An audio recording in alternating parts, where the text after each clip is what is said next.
Olá pessoal, estamos de volta com mais um estudo da nossa série para aqueles que querem se tornar membros da Igreja Presbiteriana de Piraí. É o nosso estudo da classe de catecúmenos. E nós estamos estudando nessa unidade, a unidade 3, a salvação. Então nós queremos falar para você sobre salvação.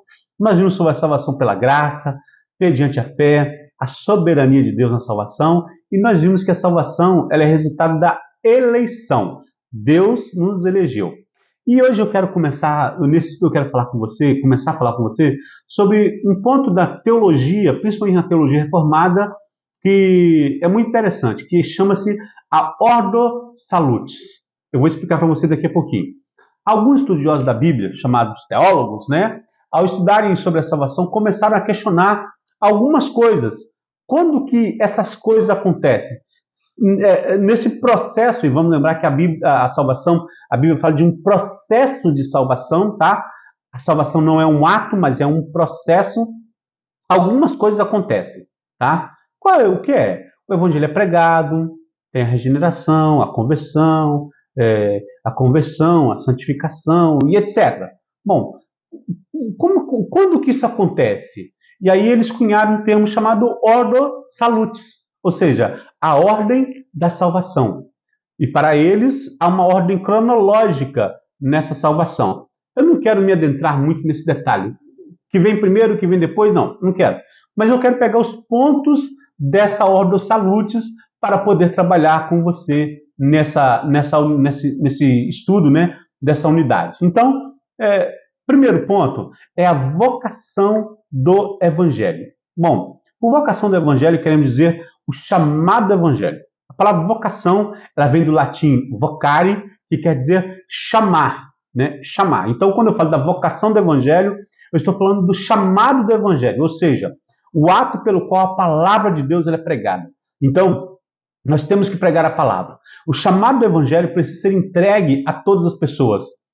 Isso é bem claro, por exemplo, na grande comissão, quando Jesus, ele tendo os seus últimos momentos com seus apóstolos, ele dá uma ordem, não uma sugestão, não uma grande sugestão, mas uma grande comissão. Deus dá uma ordem bem clara e que nós, muitas vezes, não estamos cumprindo essa ordem bem clara do Senhor. Jesus disse, toda autoridade me foi dada no céu e na terra, e de, portanto, fazer discípulos de todas as nações. Ou seja, vamos pregar o Evangelho. A Bíblia nos ensina claramente que o Evangelho precisa ser pregado a todos. A eleição não é pretexto para nós não pregarmos as boas novas de salvação. A salvação, já que foram eleitos, então não preciso pregar. Não, errado. Já que foram eleitos, aí sim, eu preciso pregar a palavra de Deus, a mensagem do Evangelho. Vamos ver Ezequiel no capítulo 33, versos 11 e 12. Ezequiel diz assim, olha só, Ezequiel 33, versos 11 e 12. Diz-lhes, tão certo como eu vivo, diz o Senhor Deus, não tenho prazer na morte do perverso, mas em que o perverso se converta do seu mau caminho e viva. Convertei-vos dos vossos maus caminhos, pois por que havias de morrer, ó casa de Israel? Tu, pois, filho do homem, dize aos filhos do teu povo, a justiça do justo não livrará no dia da sua transgressão, quanto à perversidade do perverso, não cairá por ela no dia em que se converter da sua perversidade, nem o justo da sua justiça poderá viver no dia em que pecar. Então, está falando dessa pregação, de levar essa mensagem de salvação àqueles que estão perdidos. Então, meus queridos, nós precisamos pregar. Isso é a vocação do Evangelho. O chamado do Evangelho. O que o Evangelho faz? Vinde a mim. Essa é a mensagem. Então, essa é a vocação do Evangelho. Mas nós temos uma outra vocação, que é a vocação eficaz. Tá certo? Então, primeiro, a vocação do Evangelho, onde nós pregamos e conclamamos as pessoas a virem a Cristo, e temos que fazer isso a todos, mas existe o chamado eficaz. Tá certo? Quando nós falamos do chamado eficaz, nós estamos falando do efeito dessa vocação do Evangelho, daquilo que o Senhor manda que a gente faça. Deus nos manda pregar o Evangelho, Deus nos manda anunciar o Evangelho. E depois que nós anunciamos, será que as pessoas vão se converter? A gente sabe que nem todos se convertem, nem todos entregam a sua vida a Cristo. A Bíblia nos diz que nós somos chamados para a salvação. Vejam só Romanos 1, 6 e 7. De cujo número também vós sois chamados para ser de Jesus Cristo. A todos os amados de Deus que estão em Roma, chamados para ser de santos, graça a vós outros e paz da parte de Deus, nosso Pai, e do Senhor Jesus Cristo. Então, a vocação eficaz, ela quer dizer que aqueles que ouviram o Evangelho e que são eleitos, esses vão se converter a Cristo. Então, isso é a vocação eficaz. O que é algo eficaz? Por exemplo, eu tomo um remédio, estou com dor de cabeça, eu tomo um remédio. E esse remédio ele não curou a minha dor de cabeça. Esse remédio não foi eficaz. Ok? Então, a vocação eficaz é aquela vocação para a qual os eleitos são chamados. E aí são trazidos a Cristo por meio dessa pregação. Mas nós temos algo mais. Nós temos a regeneração. Esse é o nosso próximo ponto. A doutrina da regeneração também é uma doutrina muito mal entendida. Tá? Quando nós falamos da regeneração, nós estamos falando do ato pelo qual nós recebemos a nova vida. Lembra que Paulo diz que nós estávamos mortos nos nossos delitos e pecados? Nós estávamos mortos. E como nós podemos ter vida? Não por nós mesmos, mas pela nova vida que Deus nos dá em Cristo Jesus. Então, isso é a regeneração. Aqueles que ouviram o Evangelho, aqueles que são alvos da vocação eficaz, agora eles são regenerados. Quanto à regeneração, nós podemos dizer 3 pontos sobre a regeneração. Primeiro, ela é imediata. Quando nós falamos de imediata, nós estamos dizendo que ela não tem mediador, não tem um meio pelo qual ela vem até nós. A água do batismo não é regeneradora. Algumas denominações, alguns grupos religiosos dizem que sim, mas a água do batismo não é regeneradora. Quem nos regenera é o Espírito Santo. Então, não há meios externos para que nós possamos ser regenerados. É Deus diretamente que opera em nós. Ela é um ato também. A regeneração, ela é um ato. É um ato de Deus. Não é um processo. Nós vamos dizer a santificação. A santificação ela é um processo. Já a regeneração é um ato. Acontece uma única vez. Eu não estou me regenerando. Eu fui regenerado. Tá? Eu fui regenerado. É um ato. Eu não fico me regenerando a vida inteira. Eu me regenero, eu sou regenerado uma única vez. E a regeneração é uma mudança de condição. Nós estamos mortos espiritualmente e com a regeneração nós temos vida. É isso que Paulo fala em Efésios, no capítulo 2, do verso 1 até o 6. Né? Nós já vimos até o 3, né? E ele continua falando, né? Que ele nos deu vida, porque pela graça sois salvos. Então, essa é a regeneração. Tá certo? Então, regeneração é o ato de Deus em nos dar nova vida.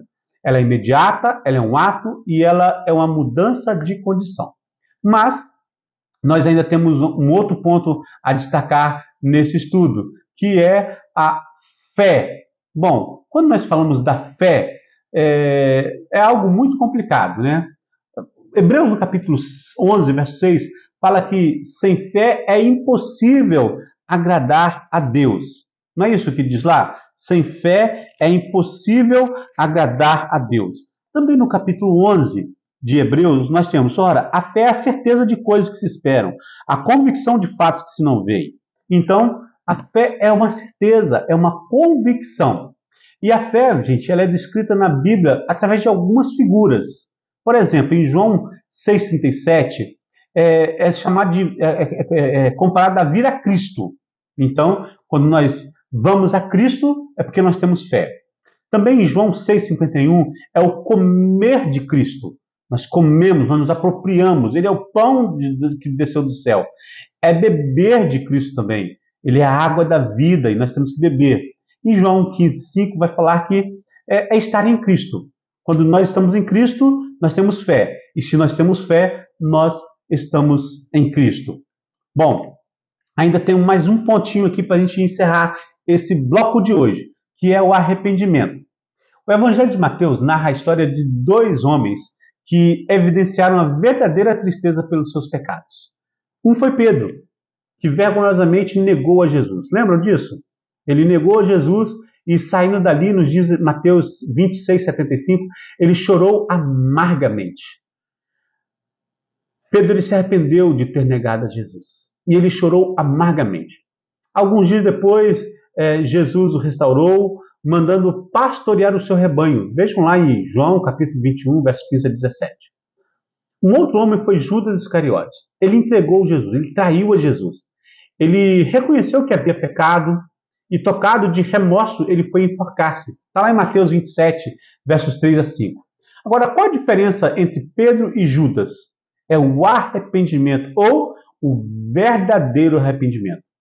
No texto bíblico fala que Judas ele sentiu remorso por ter feito aquilo que ele fez. Pedro não, ele se arrepende. O arrependimento pode ser definido como o retorno consciente da pessoa regenerada para longe do pecado e para perto de Deus. Numa completa mudança de vida, manifestando-se numa nova maneira de pensamento, sentido e vontade. Bom, quando nós falamos do arrependimento, também há 3 aspectos nesse arrependimento. Primeiro, ele é intelectual. O verdadeiro arrependimento envolve o conhecimento da santidade e da majestade de Deus e ainda o reconhecimento da nossa condição de pecadores. É isso que Isaías diz. Ai de mim, estou perdido, porque sou homem de lábios impuros, habito no meio do povo de impuros lábios, e os meus olhos viram o Senhor, o Rei, o Senhor dos Exércitos. Então, ele reconheceu intelectualmente. Mas também tem um aspecto emocional. É preciso haver tristeza no coração por causa do pecado em si. Se eu, como crente, eu cometo pecado e eu não sinto tristeza pelo meu pecado, existe alguma coisa errada. É o que nós podemos ver em 1 Coríntios 7,10. Mas há uma terceira questão que é a questão volitiva. Tem que haver vontade de abandonar o pecado. Se eu sou regenerado e eu tenho esse reconhecimento do que eu pequei, se eu estou triste pelo meu pecado, eu tenho que ter vontade de abandonar o meu pecado.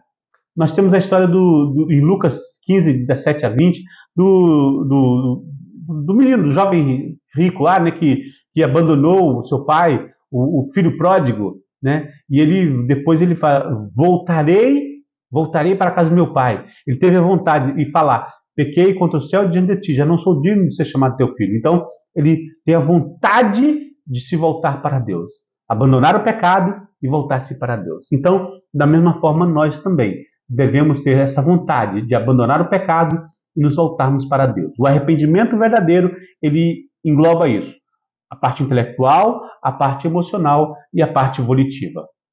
Nos encontramos no nosso próximo estudo para continuar a falar sobre a ordem dos saludes. Que Deus te abençoe.